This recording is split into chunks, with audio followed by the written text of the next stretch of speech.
এসএসসির 26,000 চাকরি বাতিল মামলার ভবিষ্যৎ কি? বুধবার জানাবে সুপ্রিম কোর্ট। গত মঙ্গলবার মুলতবি হয়ে গেলেও বুধবার এসএসসির 26,000 চাকরি বাতিল মামলা শুনবে সুপ্রিম কোর্ট। জানা যাচ্ছে, এদিন দুপুরেই প্রধান বিচারপতি সঞ্জীব খান্না এবং বিচারপতি সঞ্জয় কুমারের ডিভিশন বেঞ্চে মামলার শুনানি হবে।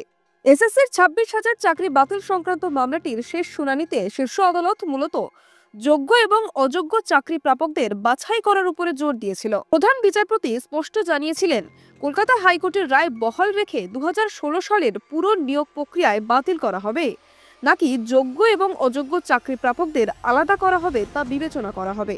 তিনি মন্তব্য করেন, যোগ্য অযোগ্য বাছাই করা না গেলে পুরো প্যানেল বাতিল করতে হবে।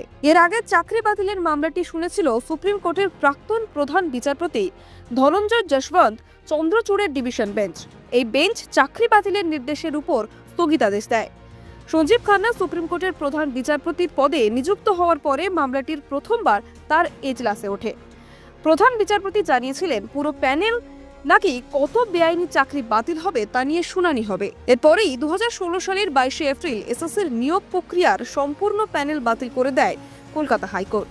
বিচারপতি দেবাংশু বসাক এবং বিচারপতি মোহাম্মদ সাব্বার রশিদের ডিভিশন বেঞ্চ এই রায় দিয়েছিল।